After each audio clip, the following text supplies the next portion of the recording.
அதாவது மக்களுக்கு திமுக அதிமுக மீது இருக்கக்கூடிய அந்த நம்பிக்கை அப்படின்றது குறைந்திருக்கிறது. குறிப்பாக ஆளுங்கட்சி மீது இருந்த அந்த கோபம், அந்த அயற்சி, இது எல்லாமே இந்த தேர்தல்ல ரொம்ப கிளியரா தாவேக்காவுக்கு ஆதரவான ஒரு அலையாக அது மாறி இருக்கிறது.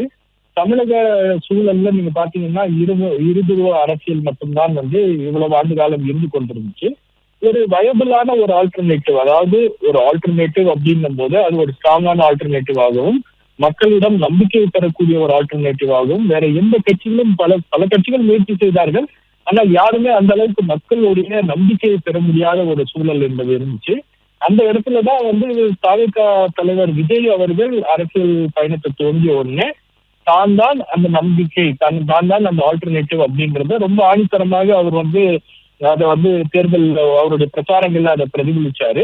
அந்த பிரச்சாரங்கள் மக்களிடம் சென்றடைந்திருக்கிறது. மக்களிடம் இருந்து அந்த பிரச்சாரங்கள் என்பது ஒரு வரவேற்பை பெற்றுள்ளது. அதாவது விஜய் அவர்கள் யாருடைய வாக்குகளை பிரிப்பார் அப்படின்றத தாண்டி விஜய் எந்த அளவுக்கு இந்த தேர்தலில் பெர்ஃபார்ம் பண்ண போறாரு, அவருடைய இம்பாக்ட் என்னவாக இருக்கும் அப்படின்றதுதான் கடைசி கட்டத்துல அந்த களம் என்பது அப்படி மாறியது.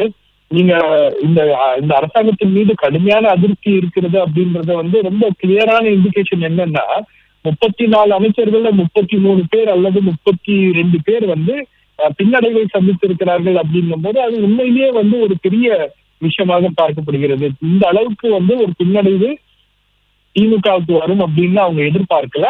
ஆனால் அந்த வாக்குப்பதிவு முடிந்தவுடனே அவங்களுக்கு அது தெரிந்து விட்டது, ஒரு பெரிய பின்னடைவு அவங்களுக்கு காத்து கொண்டு இருக்கிறது அப்படின்றது ரொம்ப கிளியரா தெரிய ஆரம்பிச்சிருச்சு. சோ அதனுடைய ஒரு வெளிப்பாடு தான். அதாவது தாவேக்காவுக்கு வாக்களித்தவர்கள் அப்படின்றவங்க ஒரு நபரோ 2 நபரோ கிடையாது, குடும்பமாக வாக்களித்திருக்கிறார்கள். தாவேக்காவுக்கு வாக்களிக்க வேண்டும் அப்படின்ற அந்த எண்ணம் அப்படின்றது மக்கள் மத்தியில மேலோங்கி இருந்தது. ஒரு மாற்றத்தை எதிர்பார்க்கிறோம், ஒரு மாற்றம் தேவை அப்படின்ற ஒரு விஷயத்த தொடர்ந்து அவர்கள் பேசிக் கொண்டிருந்தார்கள் அப்படின்றது நம்மளால கண்கூடாக பார்க்க முடிந்தது. களத்துக்கு போன செய்தியாளர்கள் அனைவரும் இந்த விஷயத்த அவங்களால உணர முடிந்தது. அதன் அடிப்படையில அது போலிங்லயும் அது ரெஃப்ளெக்ட் ஆகிருக்கு. அதனாலதான் தாவேக்காவுக்கு 105 இடங்கள்ல அவர்கள் முன்னிலை வகிக்கிறார்கள், 100க்கும் மேற்பட்ட இடங்கள்ல அவங்க முன்னிலை வகிக்கிறார்கள் அப்படின்றத நம்ம பார்க்கும்போது ரொம்ப கிளியரா இந்த கவர்மெண்ட்டுக்கு எதிரான ஒரு ஆன்டி இன்கம்பன்சி அப்படின்றது பெரிய அளவுல இருக்கு. முதலமைச்சரே பின்தங்கக்கூடிய, பின்னடைவை சந்திக்கக்கூடிய ஒரு சூழலையும் தற்போது ஏற்படுத்தி இருக்கிறது அப்படின்னும் போது உண்மையிலேயே ஒரு ஒரு ஒரு மிகப்பெரிய இம்பாக்ட விஜய் தமிழக அரசியல்ல கிரியேட் பண்ணியிருக்காரு. விஜய்க்கு ஆதரவாக களம் மாறியதற்கு மிக முக்கியமான காரணங்கள்ல ஒன்று, விஜய பிரச்சாரம் பண்ண விட மாட்டேங்கிறாங்க, விஜய தடுக்க முயற்சி பண்றாங்க. விஜய் மீது திமுகவினர் வைத்த அந்த குற்றச்சாட்டுகள், திமுகவை சார்ந்த நபர்கள் வைத்த குற்றச்சாட்டுகள் எல்லாம் மக்கள் மத்தியில ஒரு வெறுப்புணர்வையும் ஒரு அதிருப்தியையும் தொடர்ச்சியாக ஏற்படுத்தி இருக்கிறது. அது எல்லாமே உங்களுக்கு ஓட்டிங்ல ரெஃப்ளெக்ட் ஆயிருக்கு. அதனாலதான் இந்த ரிசல்ட்ஸ்லயே உங்களுக்கு ஒரு பெரிய மாற்றம் என்பது தெரிகிறது.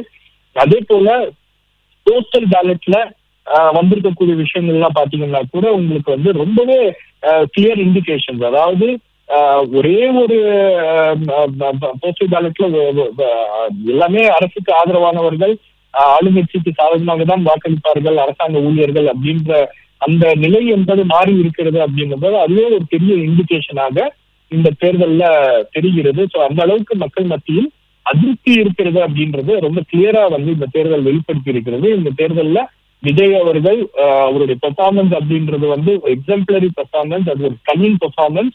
இந்த அளவுக்கு ஒரு மூன்றாவது சக்தியாக அவர் வருவார், விஜய் வருவார். அதே போல விஜய்க்கு இந்த அளவுக்கு ஆதரவு இருக்கும் அப்படின்றத எந்த கட்சியும் எதிர்பார்க்கவில்லை. தொடர்ச்சியாக விஜய் அண்டர் எஸ்டிமேட் பண்ணதன் விளைவு விஜய்க்கான அந்த ஆதரவு அலை அப்படின்றது ஒவ்வொரு நாளும் கூடிக்கொண்டே போனது. ஒவ்வொரு நாளும் அந்த அலை அப்படின்றது அது பன்மடங்கு அதிகமாக ஒரு ஒரு பலம் வாய்ந்த ஒரு அலையாக அது மாறி இருக்கிறது. உங்களுக்கு கோயம்புத்தூர் போன்ற பகுதிகளிலேயே பெரிய அளவுக்கு ஒரு தாக்கத்தை அவரால் கிரியேட் பண்ண முடியுது. அதே போல உங்களுக்கு பல இடங்கள்ல அதிமுக திமுக உடைய கோட்டை என்று சொல்லக்கூடிய இடங்கள்லயே பெரிய அளவுக்கு விஜய் ஒரு தாக்கத்தை ஏற்படுத்தி இருக்கிறார் அப்படின்னா மக்கள் மாற்றத்தை எதிர்பார்க்கிறார்கள். அந்த மாற்றம் அப்படிங்கிற ஒரு விஷயம்தான் மக்களுக்கு மக்களுடைய மனங்கள்ல வாக்குப்பதிவு இருந்தது அப்படின்ற ஒரு விஷயத்த நம்மளால கிளியரா உணர முடியுது.